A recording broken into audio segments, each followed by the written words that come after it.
बिस्मिल्लाहिर्रहमानिर्रहीम। अस्सलाम वालेकुम दोस्तों, कैसे हैं आप? मैं उम्मीद करता हूं जी आप ठीक होंगे। एक सवाल था बड़ा इंटरेस्टिंग सा, तो मैंने कहा कि मैं क्यों ना उसकी इन्फॉर्मेशन जो है आप दोस्तों के साथ शेयर करूं। लेकिन जहन में रखिएगा, यहाँ पे मैं सिर्फ आपको इन्फॉर्मेशन दे रहा हूँ, it's not a legal advice. और लीगल एडवाइस के लिए जो है आप अपनी कंसल्टेशन जो है वो बुक कर सकते हैं। जो बहुत से जो लोग पाकिस्तान से या यूके से बाहर से जो लोग हमारे नंबर पे डायरेक्ट कॉल्स करते हैं, प्लीज़ आपको कॉल्स करने का कोई फ़ायदा नहीं होता। हम कॉल्स आपकी नहीं उठाते हैं। आपको पहले वो जो मैसेज नंबर जो है उसके ऊपर टेक्स्ट किया करें।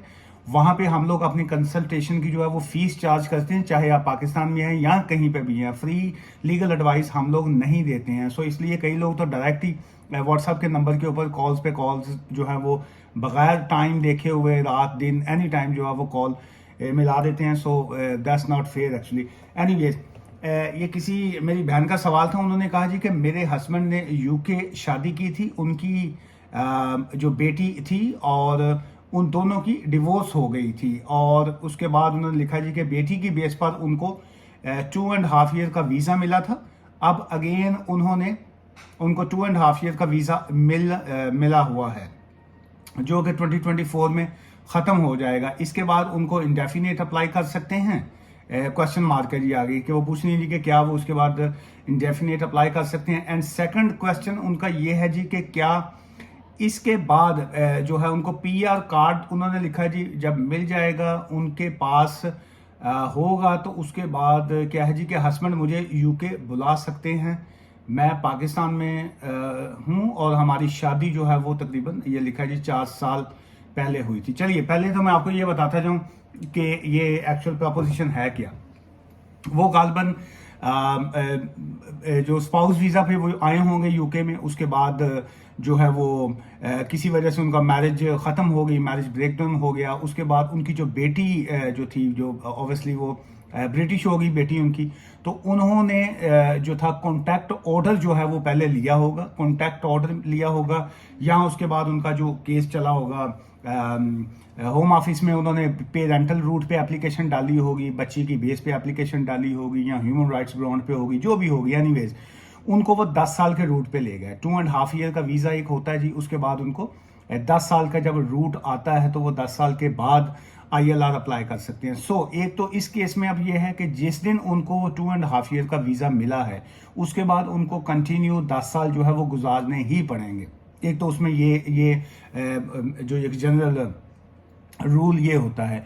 बहुत से केसेस में ऐसा होता है कि अगर किसी की वाइफ या हस्बैंड की डेथ हो जाती है या उनकी डिवोर्स हो जाती है और उनका बच्चा जो है, अगर उसके पास ब्रिटिश पासपोर्ट है और वो बच्चे की एज मिनिमम 5 इयर्स है, और या फादर या मदर के पास जो है सोल रिस्पॉन्सिबिलिटी है, सो देन एक डिफरेंट एक सिनेरियो होता है जिसमें वो 5 इयर्स की बेस के ऊपर भी खुद अपना ILR जो है इंडेफिनेट लीव टू रिमेन जो वो ले सकते हैं। लेकिन जनरल इन्फॉर्मेशन ये है कि जैसे आपने लिखा है इस मैटर में, मुझे ये लगता है कि उनका 10 साल का जो रूट है वो ही उनको कंप्लीट करना पड़ेगा। नंबर एक तो ये है।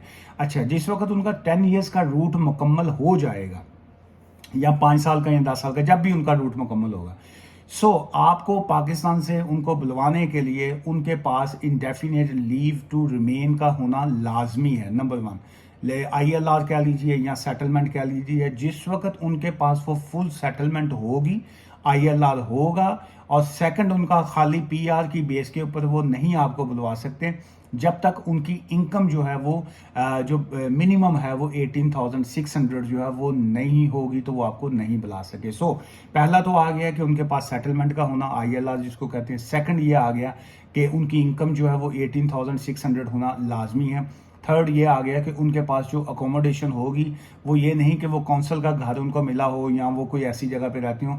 उनका जो घर है, जो टेनेंसी एग्रीमेंट या अपना घर जो भी है, उन्होंने जब उसकी कॉपी लगानी है तो उसके अंदर कम से कम 1 बेडरूम सेपरेट होना चाहिए। अगर उनकी बच्ची सेपरेट एज, मुझे नहीं पता बच्ची की एज कितनी, लेकिन यह है कि 7-8 ईयर्स का बच्चा जो है उसका एक सेपरेट रूम होता है। इसका मतलब है कि एक स्पाउस को बुलवाने के लिए 1 बेडरूम जो है वो सेपरेट होना लाजमी है। ये 2-3 कंडीशन जो है ये उनको यहाँ से करनी पड़ेंगी यूके से, और आपको जो है वहाँ से A1 इंग्लिश लैंग्वेज का जो सर्टिफिकेट है वो लेना पड़ेगा। एंड टाइम जब आप वीज़ा वो अप्लाई करेंगी तो साथ में आपको अपना टीवी टेस्ट जो है वो भी, उसका भी सर्टिफिकेट लगाना पड़ेगा। ये है जी। लेकिन आजकल जो लोग स्पाउस वीज़ा अप्लाई कर रहे हैं उसमें प्रायोरिटी सर्विस जो है वो ओपन है। तो उसमें यह है कि जब आप प्रायोरिटी के ऊपर वीज़ा अप्लाई करते हैं स्पाउस का जो है, तो उसमें आप अराउंड जो है 15 वर्किंग डेज के अंदर जो है वो केसेस का डिसाइड कर देते हैं। जाते जाते इस वीडियो से मैसेज यही है कि लीगल एडवाइस लेनी हो आपने या मुझसे मिलना हो तो ब्रैडफोर्ड में हमारा ऑफिस है। आप कंसल्टेशन बुक करके हमसे जो प्रॉपर लीगल एडवाइस है, आपके डॉक्यूमेंट्स, आपके हकायक, आपका आपकी सिचुएशन है, आपके लीगल डॉक्यूमेंट्स देखने के बाद हम आपको प्रॉपर लीगल एडवाइस दे सकते हैं। दुआ में याद रखिएगा जी। Take care.